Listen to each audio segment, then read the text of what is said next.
Tarar media से गुफ्तगू कर रहे हैं। उसकी पॉलिसी बनेगी नहीं बनेगी ये नहीं पता, मगर लाहौर में ग्रीन को कम करके ब्राउन किया जा रहा है और 96 स्क्वायर किलोमीटर को ब्राउन कर देना, ये कहां का इंसाफ है।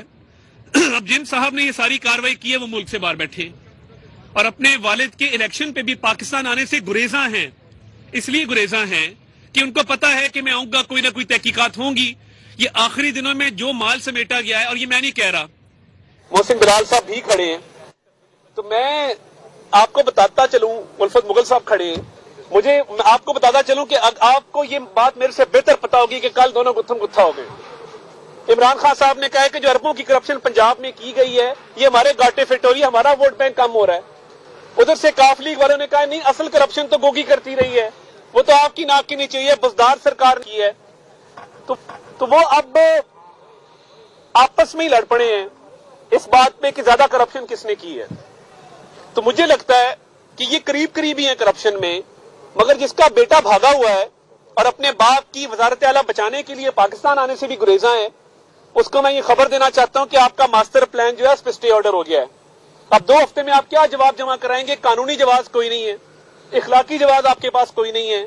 आज ये बहुत बड़ी कामयाबी है जो मास्टर प्लान की शक्ल में अल्लाह ताला के फजल से हमें मिली है। नैब ने भी इसकी तहकीकात का आगाज कर दिया है जो मुझे खबर मिली है।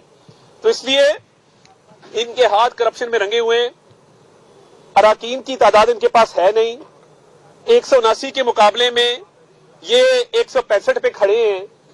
तो अदालती ऑर्डर में तो ये बात दर्ज है कि आप एतमाद का वोट जब मर्जी चाहे ले सकते हैं। तो आपको क्या चीज रोक रही है? आप अपने हाथ मजबूत करें, आप इस इबहम को दूर करें, आए एतमाद का वोट लें। और क्या जी हम एतमाद का वोट लेने आ गए हैं, मगर आपको भी पता है कि आपके पास अराकीन की तादाद नहीं है।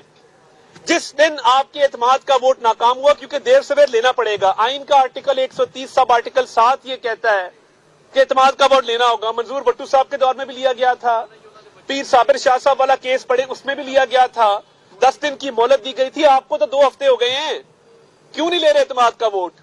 और मेरी अदालत से भी सलाह है कि आइन को रीराइट ना किया जाए। आइन के अंदर जब आर्टिकल 130 सब आर्टिकल 7 ये कहता है, और देखिए कि 3 MPAs जिसके अंदर आपकी खवातीन MPAs भी मौजूद हैं, वो कहती है हमने परवेज इलाही को वोट नहीं देना, तो आपकी तादाद कम होती जा रही है। इसका मतलब है कि गवर्नर ने ठीक कहा है आपको एतमाद के वोट का। हम अदालत में पेश करेंगे ये बात कि जी ये 3 MPA इनके परवेज इलाही को वोट देने को तैयार नहीं है। और अगर कुल मेंबरशिप देखी जाए तो 180 बामुकाबला 188 है। अब इनके मेंबर अगर इनके साथ नहीं, उसमें हमारा तो कोई कसूर नहीं है।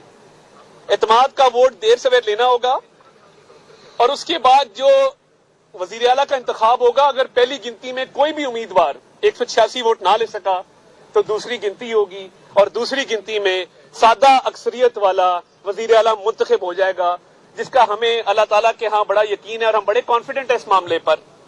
भाग तो हुकूमत रही है, भाग तो मुनसर ही गए हैं, तो आके जवाब देना इन बातों का। मास्टर प्लान में तो आप फंस गए हैं। मास्टर प्लान अब इंशाल्लाह अल्लाह ताला ने जिंदगी दी, मौका दिया, मैं बतौर एक मिडिल क्लास सियासतदान इसको अपनी अना की जंग बनाऊंगा और मैं देखता हूं कि ये मास्टर प्लान 2050 का जो अरबोंपति लोगों को मजीद अरब देने के लिए किया गया है, ये कैसे इस पंजाब के अंदर पास होता है। मैं जब दाखिल हुआ तो इन्होंने कहा जी वफाकी वज़रा की एंट्री पंजाब असेंबली में बैन है, जिसमें राना सनाउल्लाह साहब को, मुझे और साद रफीक साहब को इजाजत नहीं है। अब देखिए, बतौर वफाकी वजीर आपके कुछ इस्तेकाक होता है, हमने मीटिंग करनी है। हमने कल भी पुरअमन तरीके से हम आए हैं, कमेटी रूम में बैठे हैं, अपनी मीटिंग की है, नीचे गैलरी में इजलास देकर हम घर चले गए हैं। इनको इनसिक्योरिटी ये है कि शायद हमारे आने से पार्टी को तकवीयत मिलती है, मेंबरान का जोश और जज्बा बुलंद होता है, उसमें इजाफा होता है, तो इनको असेंबली में इनकी एंट्री बैन कर दो। मैंने उनको बताया है, मैंने कहा ये गुजरात की जिला काउंसिल नहीं है, ना इसको बनने देंगे। और मेरे चौधरी परवेज इलाही साहब से कुछ 40-50 साल के खानदानी मनासिब है, कोई आज का ताल्लुक नहीं है। हमने कई नस्लें भुगताई हैं, कई नस्लों को देखा है। और मैं आपको बताऊं, हमारे इलाके में एक फौजगी हुई पीछे, तनवीर आजम चीमा साहब हमारा इलेक्शन भी उनके खिलाफ है, हमारी ताल्लुकात भी हैं, इनके भी बड़े ताल्लुकात हैं। आजम चीमा साहब थ्रोट काफ लीग में रहे, ये गुजरांवाला गए, चंद मील के फासले पे उनकी फातिहा कहना नसीब नहीं हुई। ये जो वफादारी का एक लिबादा उड़ा हुआ था ना, हमारी बुजुर्गों की फातिहा भी नहीं है, ये तब चले फिर उन्होंने कुछ 40 साल जिंदगी के इनके साथ निभाए हैं। تو یہ گجرانوالہ گئے، وہاں تک نہیں گئے، پرویز الہی آہستہ آہستہ اپنی سیاسی ساکھ کھو چکے ہیں، اخلاقی جواز کھو چکے ہیں، سیاسی قوت کھو چکے ہیں. اب ایک کھوکھلا انسان وزارت اعلیٰ کی کرسی پہ بضد ہو کے براجمان ہے، تو اس کا علاج صرف ایک ہے کہ اعتماد کا ووٹ لے ورنہ گھر جائے.